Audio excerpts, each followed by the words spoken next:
The next sutta is 5.6.53. The Buddha said, "Monks, there are these 5 limbs of striving." What 5?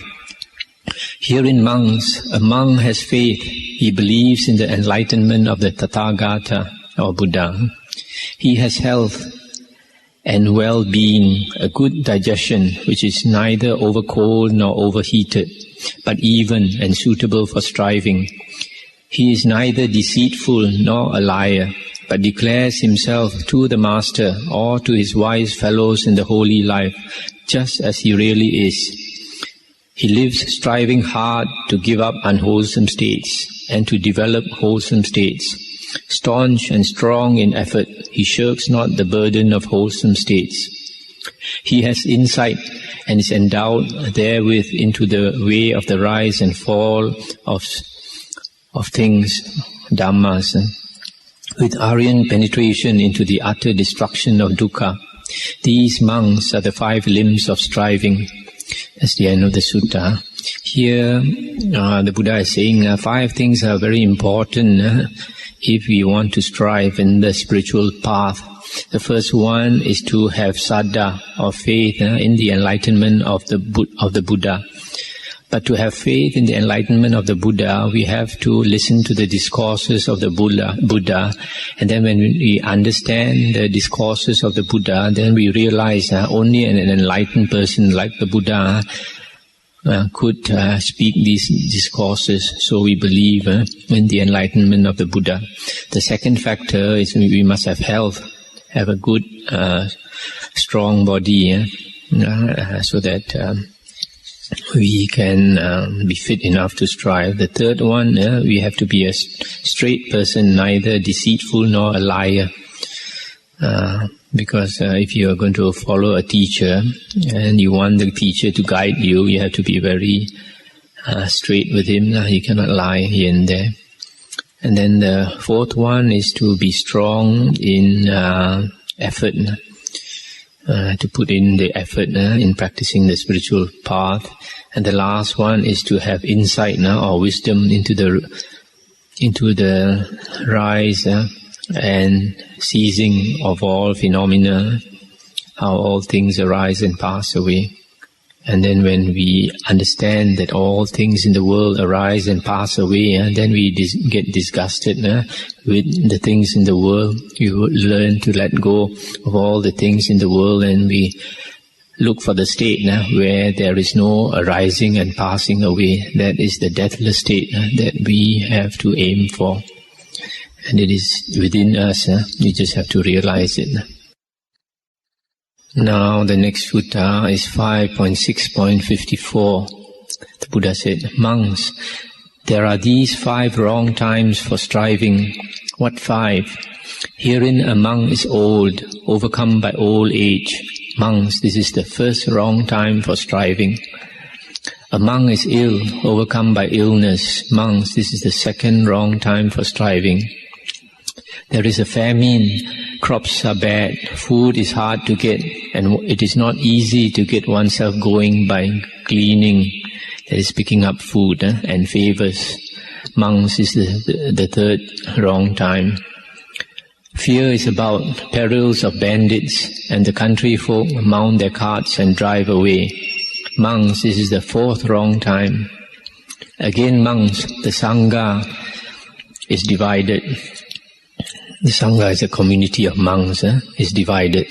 Then there is reviling between one another, accusation between one another, quarreling between one another, repudiation between one another. And they of little faith do not find faith there, and the faithful become less faithful. Monks, this is the fifth wrong time for striving. Monks, there are these are the 5 wrong times for striving. Monks, there are these 5 right times for striving. What 5? Herein a monk is young, a mere youth, black-haired and blessed with the beauty of youth, the heyday of youth. Monks, this is the first right time for striving. A monk has health and well-being, a good digestion, which is neither over-cold nor overheated, but even and suitable for strivings. Monks, this is the second right time. There is no famine and crops are good. Food is easy to get, and it is easy to get oneself going by gleanings and favors. Monks, this is the third right time. Men dwell in friendly fellowship together as mingled milk and water, not quarreling, but look upon one another with friendly eye. Monks, this is the fourth right time. Again, monks, the Sangha dwell in friendly fellowship together, finding comfort in one teaching. When there is harmony in the Sangha, then there is no reviling one with another, nor accusations, nor quarreling, nor repudiation between one another. But there they are of little faith. Those of little faith find faith, and the faith of the faithful become even more. Monks, this is the fifth right time for striving. These monks are the 5 right times for striving. So here the Buddha is talking about the right and the wrong and the right times for striving, and especially we have to take note now of the wrong times for striving. The first one is old age. Sometimes some people, when they are quite old, they want to renounce and become a monk. And then when they come to monkhood, they find very difficult to adjust because they have a lot of fixed habits. And sometimes they are asked to do this and asked not to do this by certain younger monks, because in monkhood, the seniority depends on the number of years a person has renounced, has worn the robes. So sometimes a more senior monk can be a younger monk. So an old monk is told off by a younger monk, he might feel very annoyed. As you heard one of the earlier suttas that we read about old monk thinking, this fellow can be my son or my grandson, and he's telling me what to do, what not to do. So it's quite difficult for someone in old age. And besides the fixed habits, then you become much weaker also. You become much weaker, and it's much more difficult, especially if you want to follow the Buddha's advice and go and live in lonely places, secluded places, in a cave or up the hill, alone. And in old age it's much more difficult to do. Then the second factor is illness. When you are ill, it's the wrong time to strive. But sometimes people are not willing to strive until they are told that they have cancer or something. Then only they decide, I think I better do some practice. But sometimes it's too late. And the third is when there's a famine. The fourth, when there are bandits about. And the fifth is when the Sangha, the community of monks, is divided. Then it's the lay people would have little faith, and when there's little faith, there's not that support for the monks. So they find it difficult to get the support to live the holy life. So these are the wrong times. And the reverse, the converse is the right times for striving. But the trouble is, even though the youth, young, when a person is young, that's the best time for striving, you find with most people, that's the time when you are most reluctant to strive, because you don't see the dukkha. You think you still got a long life ahead of you. There's no urgency to strive. You think, wait until I'm old, then only I'll strive. And then when you're old, you find it's too late to strive. And the next sutta is 5.6.55. Once when the Exalted One was dwelling near Savatthi at Jeta Grove in Anathapindika's park, a mother and son were both spending the rainy season in Savatthi as monk and nun. They longed to see one another often. The mother often wished for her son, and the son his mother. And from seeing each other often, companionship arose. From companionship, intimacy. From intimacy, amorousness. And without giving up the training and making their weakness manifest, with their hearts inflamed, they gave themselves over to incestuous intercourse. And a company of monks went to the Exalted One, saluted him, and sat down at one side. And so seated, they told the Exalted One all that had occurred. Then the Buddha said, "What monks? Knows not this foolish man that a mother shall not lust after her son, nor son verily after his mother. Monks, I see no other single form so enticing, so desirable, so intoxicating, so binding, so distracting, such a hindrance to winning the unsurpassed peace from effort, that is to say, monks, as a woman's form. Monks, whosoever clings to a woman's form, infatuated, greedy, fettered, enslaved, enthralled, for many a long day shall grieve, snared by the charms of a woman's form. Monks, I know no other single sound, no other single smell, taste, touch, so enticing, so desirable, so intoxicating, so binding, so distracting, such a hindrance to winning the unsurpassed peace from effort, that is to say, monks, as the sound, smell, taste and touch of a woman. Monks, whosoever clings to the sound, smell, taste and touch of a woman, infatuated, greedy, fettered, enslaved, enthralled, for many a long day shall grieve, snared by a woman's charms. Monks, a woman, even when going along, will stop to ensnare the heart of a man, whether standing, sitting or lying down, laughing, talking or singing, weeping, stricken or dying. A woman will stop to ensnare the heart of a man. Monks, if ever one would rightly say, it is wholly a snare of Mara, verily, speaking rightly, one may say of womanhood, it is wholly a snare of Mara. There's a trap of Mara. That's the end of the sutta. This sutta, what the Buddha has just said, is equally applicable to man also, the converse, because in this instance the Buddha was addressing the monks. So he was saying that nothing can entice a monk or a man. Nothing is so intoxicating as a woman. And the converse is also true. To a woman, nothing is so desirable, so intoxicating, so exciting as a man. And so, just as a woman is a trap for a man, so a man is also a trap for a woman. That is why one of the greatest obstacles to the holy life, the spiritual path, is the attraction of the opposite sex. It is nature's way to procreate the species. So we have to be very careful when we want to walk the spiritual path. That is why one of the requisites of the holy life for renunciants is that they become celibate. They have to take vows or the precept of chastity. This is one of the most difficult obstacles to overcome in the holy life. That is why I've mentioned before, a lot of monks disrobe because of a woman, and I suppose the converse is also true. Now the next sutta, 5.6.56. Now a certain monk approached his preceptor and said, "My body, sir, is as it were drugged. The quarters are not seen by me.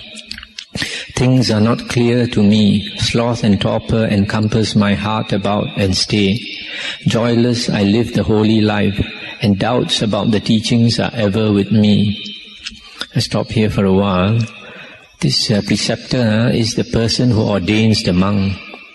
So here the monk is telling his preceptor that he feels as if his body is drugged because sloth and torpor and doubts, etc., all these hindrances are encompassing his mind, controlling his mind. Then the sutta continues.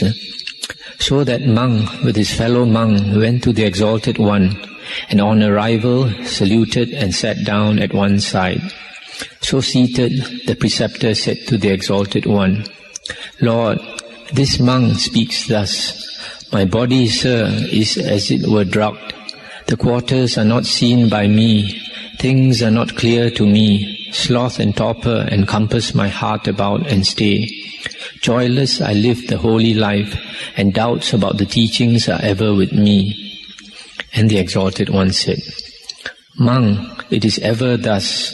When one dwells with the doors of the senses unguarded, with no moderation in eating, not devoted to wakefulness, not looking for skillful states, nor day in and day out practice the practice of developing the things that are factors of enlightenment, bojjhanga, then is the body as though drugged.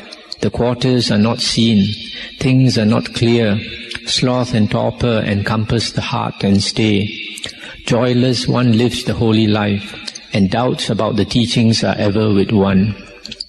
Therefore, monk, train yourself thus. I will become one who guards the sense doors. I will be moderate in eating, devoted to wakefulness, look for skillful states, and dwell day in, day out, practicing the practice of developing the things that are factors of enlightenment. Train yourself in this way, monk. Then that monk, admonished with this admonishment by the Exalted One, got up and saluted the Exalted One and departed, keeping him on his right. And not long afterwards, dwelling alone, secluded, zealous, earnest and resolved, that monk entered and abode in that unsurpassed goal of the holy life, realizing it by personal knowledge even in this life, for the sake of which clansmen rightly go forth from the home into the homeless life. And he fully realized, rebirth is destroyed, lived is the holy life, done is what had to be done, there is no more coming to this state. And that monk was numbered among the Arahants. Then that monk with Arahantship won went to his preceptor and said, Sir, no longer is my body as it were drugged. The four quarters are visible, things are clear, sloth and torpor no longer encompass my heart and stay. With joy I live the holy life, and I have no doubts about the teachings. Then the monk went with his fellow monk to the Buddha and told him of the matter, and the Buddha repeated what he said before. That's the end of the sutta. So, you see, when a monk is overcome by the 5 hindrances, there is much pain and suffering. And so many monks, at that stage, they disrobe.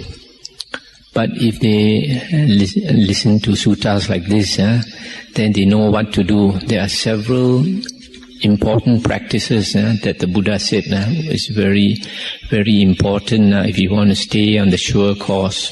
As I mentioned in one of the earlier suttas, you have to guard the sense doors. Guarding the sense doors meaning not to pay attention to all the things that come within the 6 sense doors.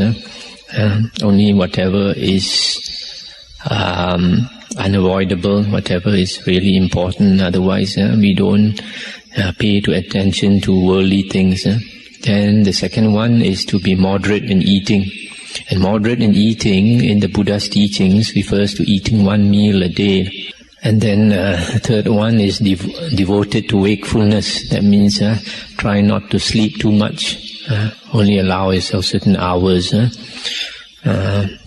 And another one is to put in the effort to develop skillful states and to get rid of unwholesome or unskillful states. And then to develop the factors of enlightenment, the bojjhanga, 7 factors. So when this monk followed the Buddha's advice, then he attained to arahanthood. Because he noticed that he lived alone and won the goal of arahanthood. Okay, now we come to the next sutta. It's 5.6.57. Is one of the important suttas. The Buddha said, Monks, these 5 things ought to be often contemplated by woman and man, by householder and one gone forth, What 5? First one, I am of the nature to age. I have not gone beyond aging. This ought to be often contemplated by woman and man, by householder and by one gone forth. The second one, I am of the nature to sicken. I have not gone beyond sickening. The third one, I am of the nature to die. I have not gone beyond dying. The fourth one, all that is mine, beloved and pleasing, will become otherwise, will become separated from me.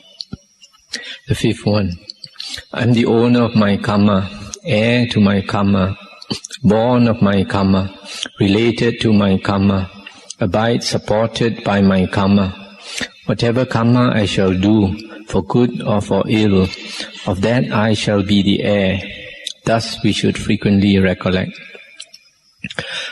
Monks, to what right end ought the thought, I am of the nature to age, I have not gone beyond aging, to be often contemplated by woman and man, by householder and by one gone forth. Monks, beings in youth are obsessed with the pride of youth. Wanting in that pride, they go about working evil in deed, word and thought. To one who often contemplates that aging, that pride of youth, to one who often contemplates aging, that pride of youth is either got rid of altogether or reduced. Monks, it is to this end that the thought, I am of the nature to age, I have not gone beyond aging, to be often contemplated. Monks, to what end ought the thought, I am of the nature to sicken, I have not gone beyond sickening, to be often contemplated. Monks, beings in health are obsessed with the pride of health. Wanting in that pride, they go about working evil in deed, word and thought. To one who often contemplates sickening or sickness, that pride of health is either got rid of altogether or reduced. Monks, to what end ought the thought, I am of the nature to die, I have not gone beyond dying, to be often contemplated.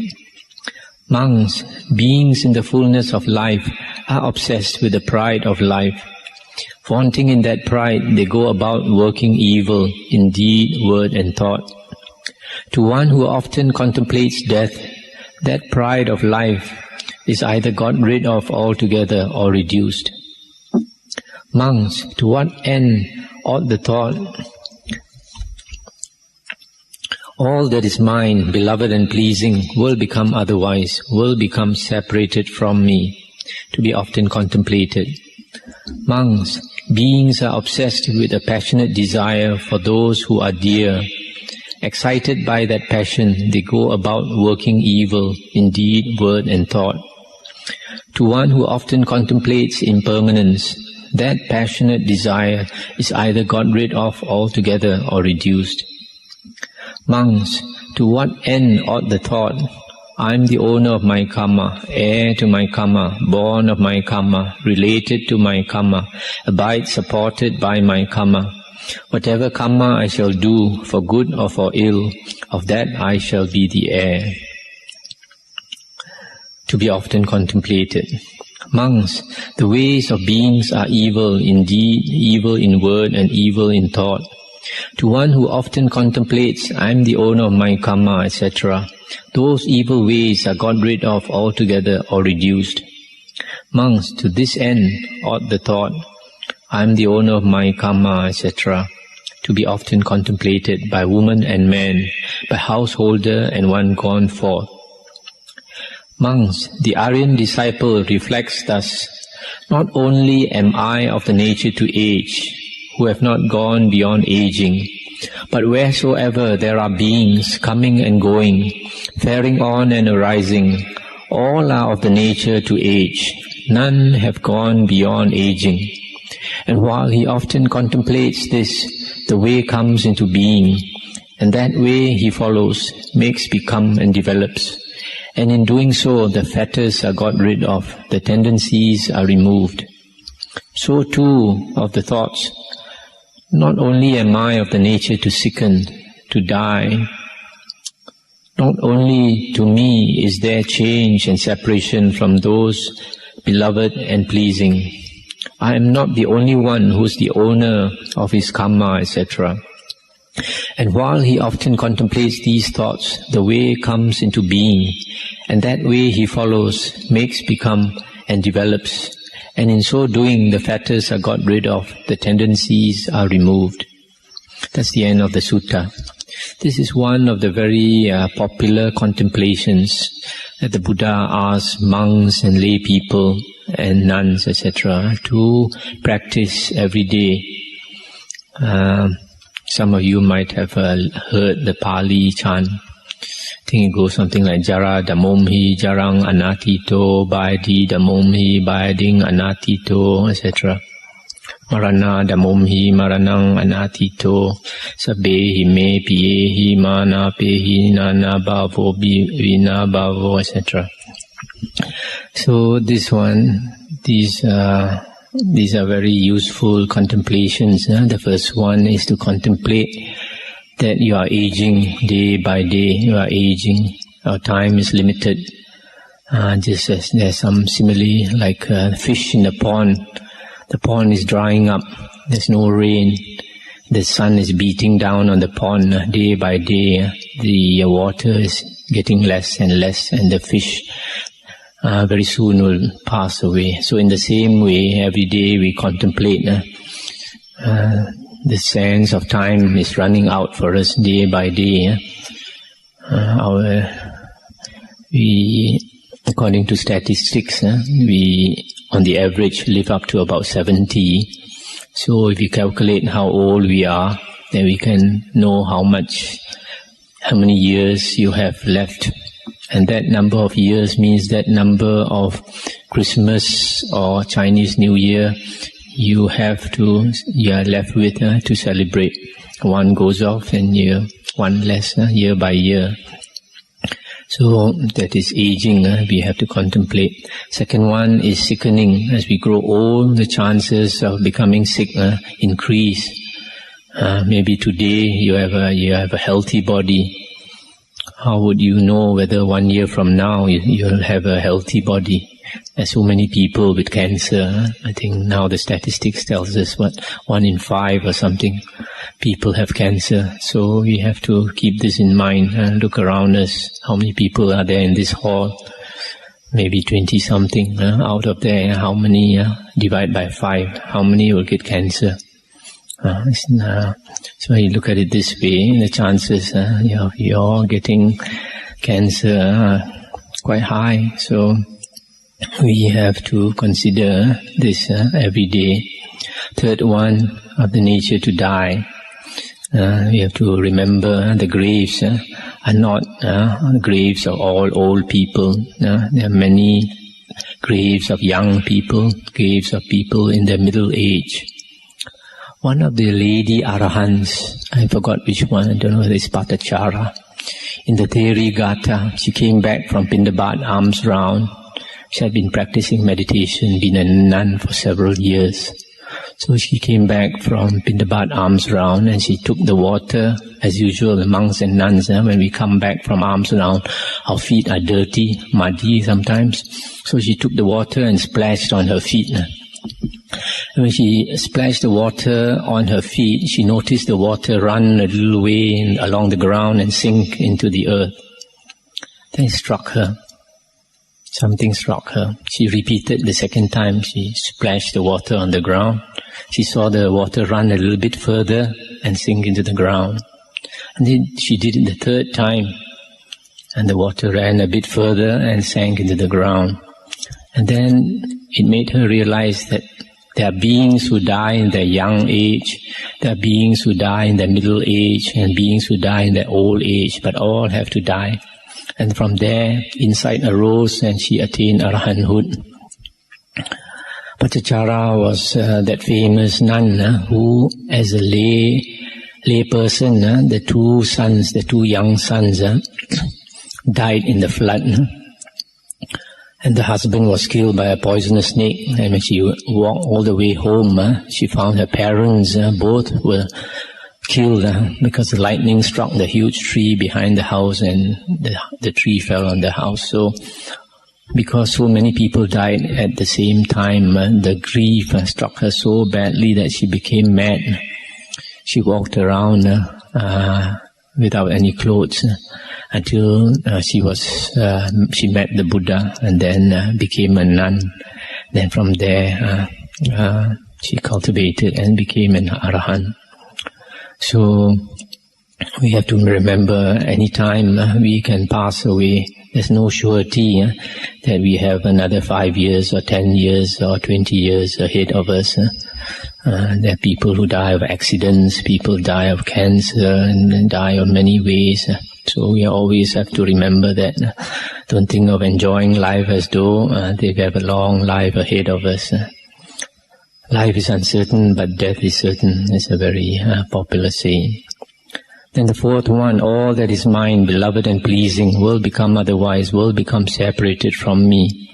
All those that we love, whether it's our relatives, our close ones, or our property, material goods, etc., conditions will change. So those that we love, either they separate from us, or one day those that we love can become our enemies also. The property that we love sometimes can be lost. And so all these, we have to remember everything is impermanent. And even if they were not lost and they didn't leave us, eventually we will have to leave them. We will have to leave everything behind and go our way when death touches us on the shoulder. So this is another contemplation we have to remember. Then the fifth one, I'm the owner of my karma, heir to my karma, born of my karma, related to my karma, abide supported by my karma. Whatever karma I shall do for good or for ill, of that I shall be the heir. You see, every moment, every day, we are supported by our karma. And whatever karma we are doing now will determine our future life. So if we understand the working of karma, we will try to practice a wholesome karma and not practice unwholesome or unskillful karma. So these are the 5 very important contemplations.